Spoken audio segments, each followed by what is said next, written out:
मरहबा collection mall, readymade कपड़ों का भरपूर खजाना। Jeans pant, T shirt, cargo pant, night pant, बच्चे और बच्चियों के लिए अच्छे खूबसूरत और उम्दा ड्रेस पर स्पेशल डिस्काउंट। रेडीमेड कपड़ों की खरीदी पर 20% डिस्काउंट। पता याद रखें, जमूर हाई स्कूल मेन रोड, जैतून हजीन मस्जिद के पास, मालदा चौक, मालेगांव। सेंट्रल गवर्नमेंट ने CAA नाफिज कर दिया। 2019 में जब ये बिल मंजूर हुआ, सिटीजनशिप अमेंडमेंट एक्ट, तो उस वक्त इसके खिलाफ CAA, NRC, NPR के मालेगांव शहर में शान हिंद की क़यादत में हिंदुस्तान का सबसे बड़ा ख्वातीन का मोर्चा निकला, जिसकी चर्चा हिंदुस्तान के बाहर भी हुई। और अब वो एक्ट नाफिज हो गया, तो कहीं ना कहीं शहरियान में एक बेचैनी है कि आगे क्या होगा। हम हमेशा ये बात माने कि हिंदुस्तान जो है, बुनियादी तौर पे हमारा दस्तूर किसी मजहब की बुनियाद पर कोई कानून नहीं बना सकता, मगर हम देख रहे हैं कि मुसलसल मजहब को बुनियाद बनाकर ये कानून बनाया गया। CAA से कितना फ़र्क पड़ेगा, आज मुसलमानों को क्या नुकसान होगा, ऐसा आज कुछ समझ में नहीं आता, मगर सरकार की नीयत सही नहीं है। अमित शाह का बयान कि क्रोनोलॉजी समझिए कि CAA, उसके बाद NCR, NRC, तो ये सब ऐसी चीज़ें हैं जिससे लोगों में बेचैनी है।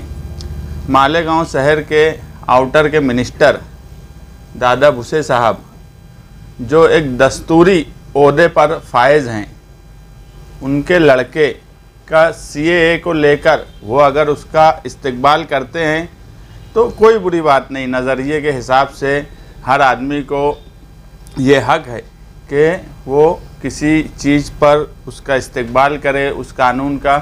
कोई अगर उसकी मुखालफत करता है तो मुखालफत करे, मगर जिस तरीके से इस शहर में आविष्कार भूसे माहौल बना रहे हैं, और उनका जो ट्वीट आया, जो हिंदू की बात करेगा वही देश पे राज करेगा, और हिंदुस्तान लिखना, जबकि संविधान में हमारा देश भारत, हिंदुस्तान, इंडिया इस नाम से जाना जाता, मगर जानबूझकर इस तरह का माहौल बनाया जा रहा है।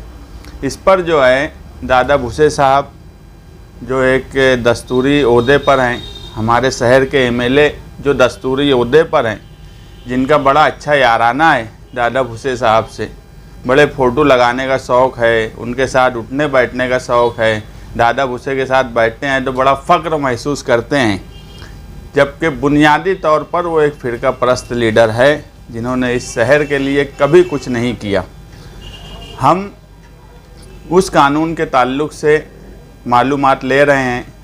महाराष्ट्र के युवा सदर समाजवादी के फ़हाद अहमद, उनकी बीवी सौरा भास्कर, उनसे बातचीत हमारी चल रही है कि इस ताल्लुक़ से हम कागज़ी कार्रवाई किस तरह से करें, या ऐसा हो कि मालेगांव शहर में हम किस तरह से कामकाज करें, क्योंकि वो लोग 2019 से इस मामले में NGO के तहत और अपने तौर पे JNU में पढ़े हुए हैं, तो वो लोग कामकाज करते रहे हैं।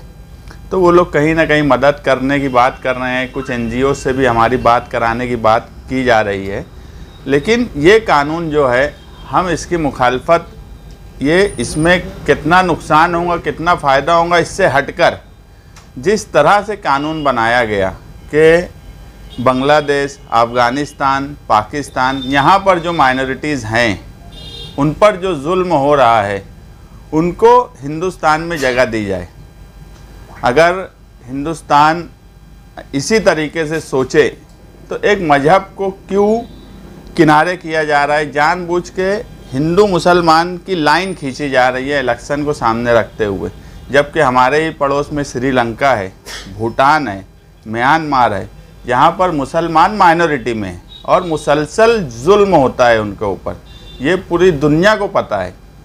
तो अगर यहाँ पर जो माइनॉरिटीज़ मुस्लिम हैं, उनको भी फिर सरकार ने जगह देना चाहिए हिंदुस्तान में। बर्मा के मुसलमान का मसला है, श्रीलंका के मुसलमान का मसला है। दूसरी एक बात ये नहीं समझ में आती कि अगर ईसाई को भी जगह दी जा रही है, बौद्ध को भी जगह दी जा रही है। तो ईसाई आज दुनिया में सबसे ज़्यादा मुल्क ईसाइयों के हैं, तो हिंदुस्तान ही क्यों उनको जगह दें। ईसाइयों को अगर कोई मसला आ रहा है तो ईसाई देश दें।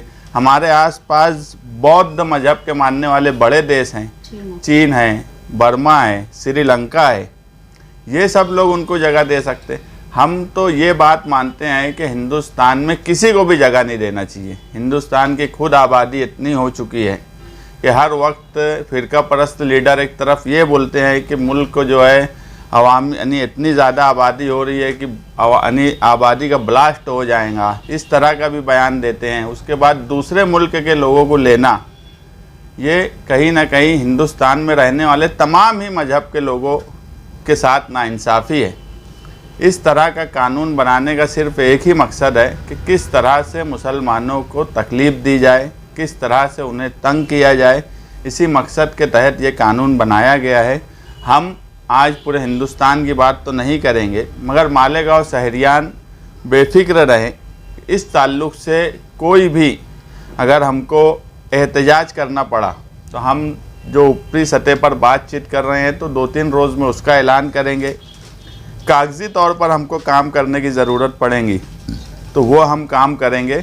हम मालेगांव शहरियान को इत्मीनान दिलाना चाहते हैं कि वो इस कानून से डरे नहीं, खौफज़दा ना हो। इस शहर में जब तक निहाली वर्कर हैं उन्हें किसी किस्म की फ़िक्र करने की ज़रूरत नहीं है।